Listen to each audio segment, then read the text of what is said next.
lugares.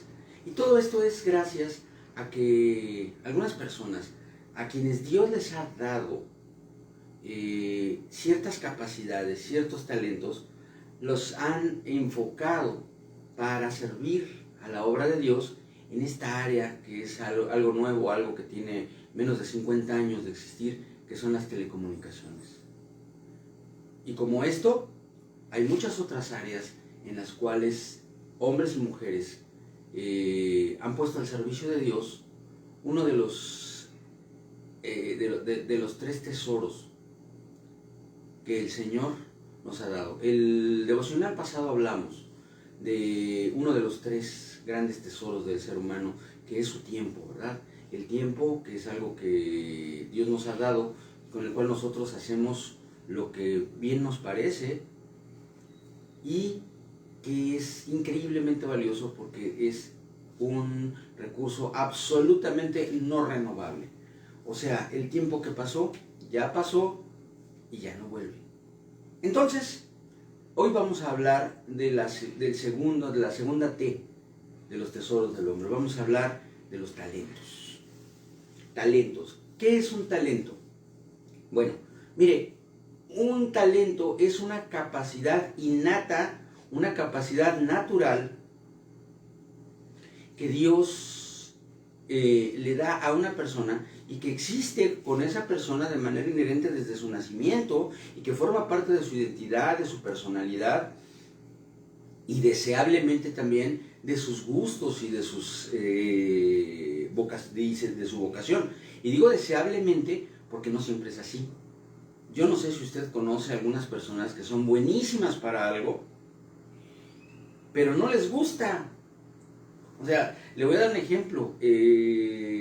Nos cuenta la historia, una anécdota triste, una anécdota verdaderamente dolorosa, que es la historia de Ludwig von Beethoven, un músico alemán que halló el gusto, halló el amor por la música, ya siendo un adulto, porque durante toda su niñez y su adolescencia, para él la música era sinónimo de tortura, de tormento, de dolor, de amargura, porque su papá sí se dio cuenta de que él tenía el talento para la música, pero la formación académica de aquellos tiempos era basada en esa teoría de que la letra con sangre entra, y las notas musicales doble sangre además, porque entonces la vida, los estudios, la formación de Beethoven fue terrible, hermanos, terrible hasta el punto de que las lesiones sufridas por los golpes, por los jalones de oreja y por las cosas que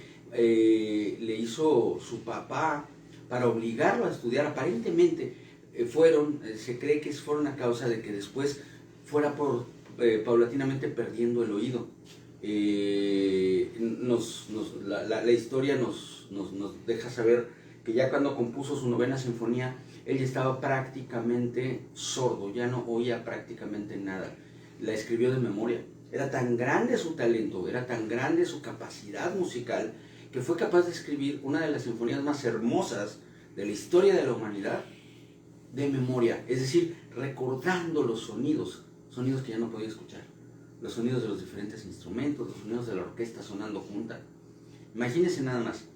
Entonces, yo creo que probablemente la música de Beethoven habría sido distinta si él hubiera tenido una niñez preciosa, como la que tuvieron, por ejemplo, los hijos de Bach, los hijos de Johann Sebastian Bach, que por cierto, Johann Sebastian Bach tuvo 16 hijos, 16 chamacos, y varios de ellos fueron músicos de renombre.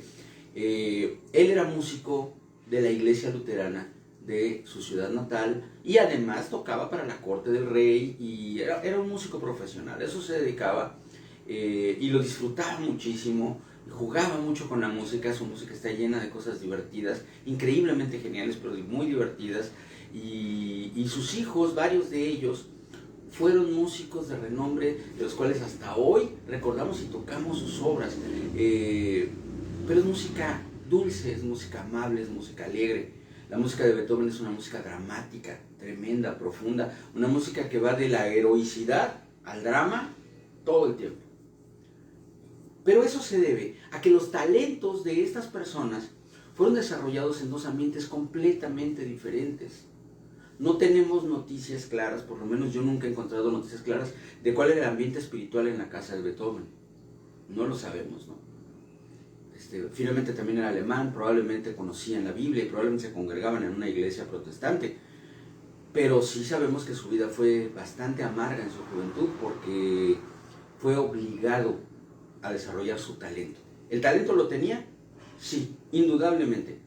Beethoven fue un genio, tenía un gran talento para la música. Pero eso no quiere decir que lo haya disfrutado.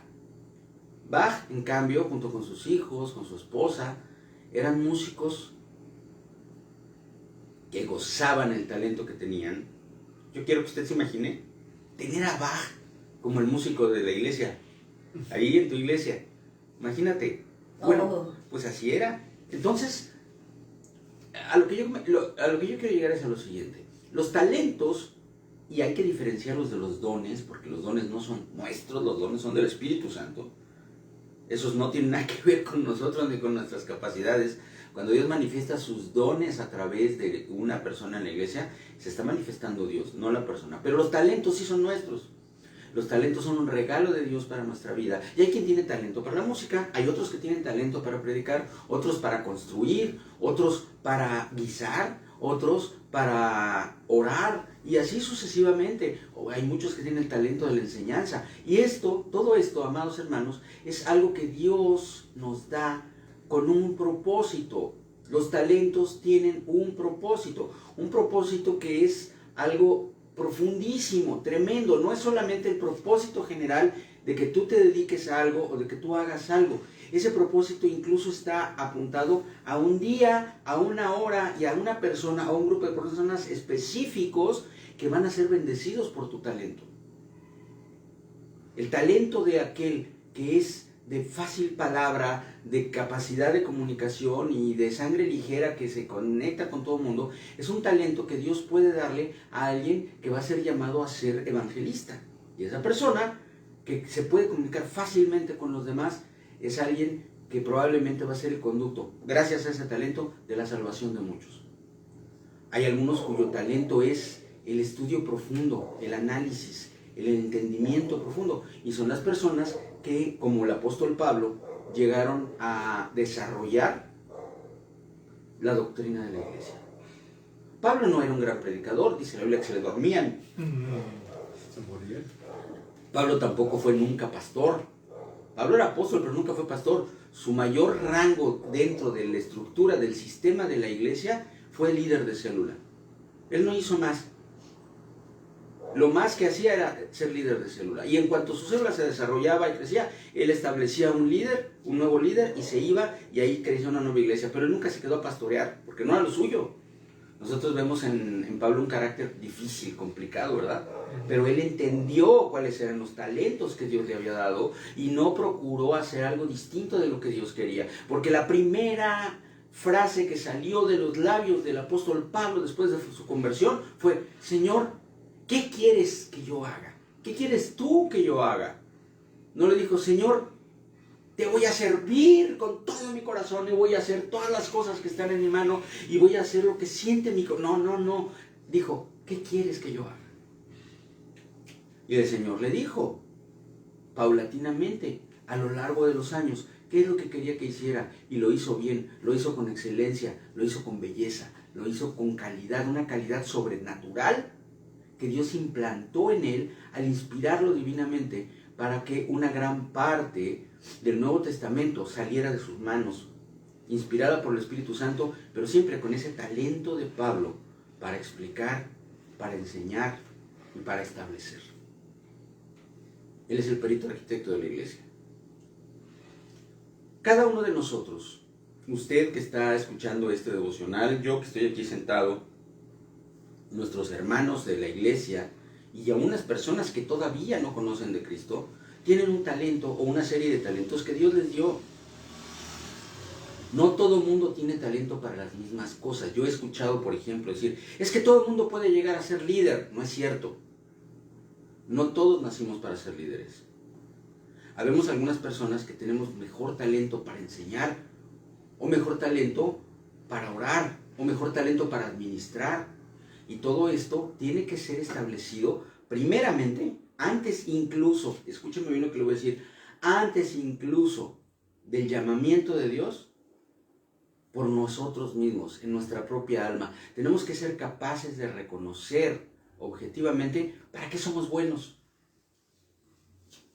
Mire, yo conocí una hermana que decía malamente, erróneamente, ay, pastor, es que pues yo estoy en la cocina guisando porque pues yo no tengo ningún talento, no soy buena para nada, así que pues mejor me pongo a guisar. ¿Y quiere que le diga una cosa?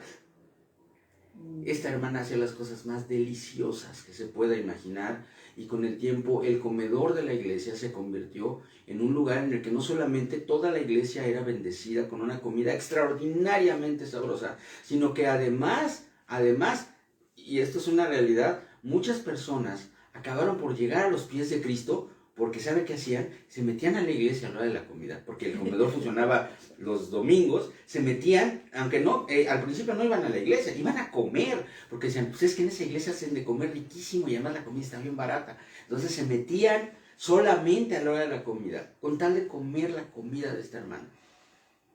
Y ahí, a muchos de ellos los alcanzó Cristo.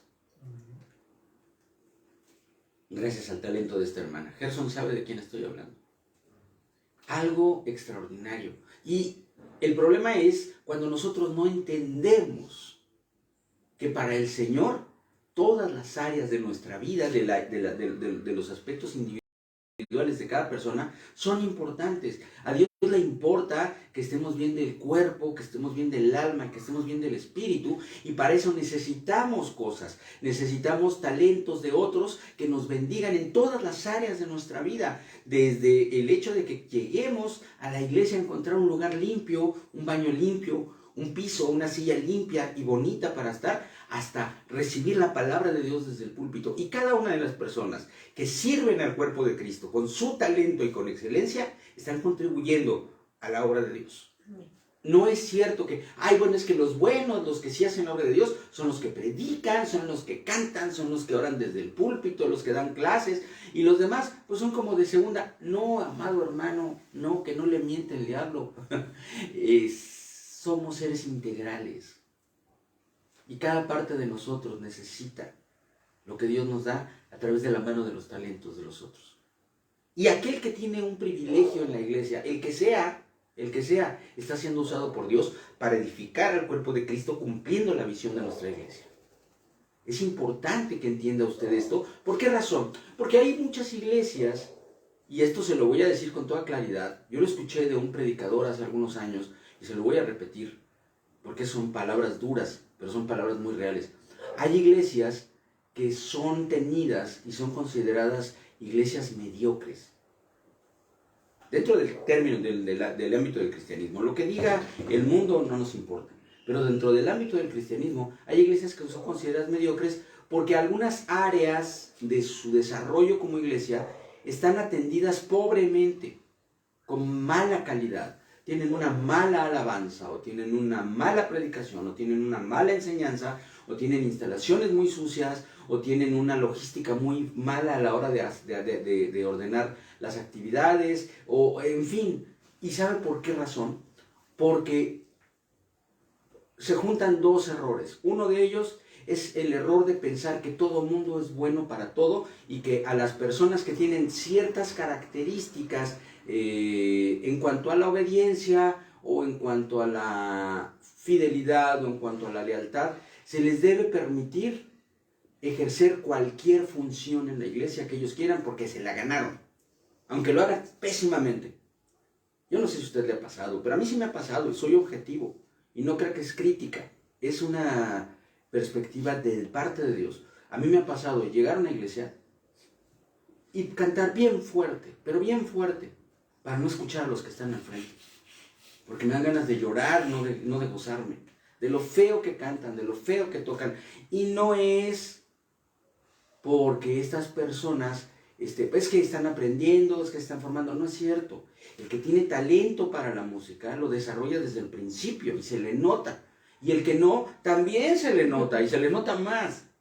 Pero probablemente esa persona sería un extraordinario diácono, o probablemente sería un magnífico maestro, o a lo mejor es un predicador, o a lo mejor es un pastor, o a lo mejor es un profeta de Dios, pero quiere estar en la alabanza, y lo pones en la alabanza y canta horrible, y toca horrible, y es una cosa espantosa, y la iglesia sufre y el Señor no es glorificado. Necesitamos, primero que nada, si usted que estaba escuchándome tiene liderazgo, si es usted pastor o es líder en su iglesia, está al frente de un ministerio, usted tiene que identificar objetivamente cuáles son los talentos de las personas que tiene a su cargo. Y utilizar los talentos de esas personas para que la iglesia camine en bendición en la dirección correcta. Hay personas que muchas veces tienen el anhelo de hacer algo para lo que no sirven, para lo cual no tienen talento y finalmente para lo cual no han sido llamados por Dios. Dios tiene un llamamiento para cada quien, pero ese llamamiento está relacionado directamente con tu persona, con quién eres, cómo naciste, qué talentos te dieron, cómo te has desarrollado y cuál fue el camino que Dios dispuso para tu vida. Y ese desarrollo y ese talento que Dios te dio es algo que primero tú personalmente tienes que identificar y en segundo lugar, tú que eres líder tienes que saber identificar de tu gente. Porque los talentos humanos son la ofrenda para Dios. Amén. Lo que nosotros podemos darle a Dios, se lo tenemos que dar con excelencia. Hermano, hermana, ¿usted cree que Dios bebe en vasos? ¿Que coma en platos? ¿O que use cubiertos? ¿Sí o no? No. Los utensilios del templo de Jerusalén, primero del tabernáculo que vagaba por el desierto, y luego el templo de Jerusalén, eran de oro puro. ¿Para qué? Diría algún modernista progresista, ¿para qué? Es vanidad, no sé a quién me recuerda, si ese dinero pudo haberse usado para darle a los pobres. Si Dios no come en platos y no toma en vasos, ¿por qué los platos y los vasos y los utensilios del templo son de oro puro? Porque la ofrenda para Dios es una expresión que debe llegar al corazón del hombre. La ofrenda es para Dios. Pero aquel que estaba en el templo comiendo la comida santa de Dios, es decir, los sacerdotes, y que estaban comiendo con cubiertos de oro, estaban convencidos, sus 5 sentidos estaban convencidos de que lo que estaban haciendo era sentarse a la mesa del Padre Celestial. Que estaban con el Rey de Reyes y Señor de Señores. Porque en la mesa del templo había excelencia, que era una ofrenda para Dios. Y nosotros en todas las áreas de servicio que le damos a Dios y a nuestro prójimo, cuando nosotros presentamos excelencia, esa excelencia que estamos presentando es una ofrenda para Dios y un testimonio de lo importante que es Dios para nosotros. Y el que no conoce a Dios va a decir, bueno, a este sí que le importa su Dios, porque mira qué bonita iglesia, mira qué bella alabanza, mira qué palabra tan hermosa, qué atención tan agradable recibimos desde que llegamos. Hoy entré al baño y estaba impecablemente limpio, la silla en la que me senté era cómoda, estaba limpia, el templo ordenado, en fin, todas las cosas que nosotros podemos darle a Dios, se la damos a través de dárselas a nuestro prójimo, y cuando nosotros aplicamos nuestros talentos en ello, el resultado es la excelencia que glorifica el nombre de Cristo. Así, hermano, hermana, yo te exhorto, primero, a que identifiques cuáles son tus talentos, porque ese es tu tesoro. Ya dijimos que uno de tus grandes tesoros es tu tiempo, pero otro de tus tesoros son tus talentos. ¿Cuáles son tus talentos? ¿Para qué eres buena? ¿Para qué eres bueno? ¿Qué es lo que haces muy bien? No pienses que eso no tiene importancia. Si Dios te lo dio, es porque alguien lo necesita. No es a ver si alguien lo necesita. Dios ya sabe qué día y a qué hora tu talento va a bendecir a alguien más. Amén.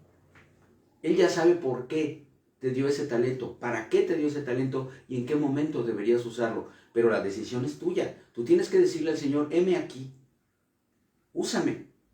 Yo te entrego mis talentos.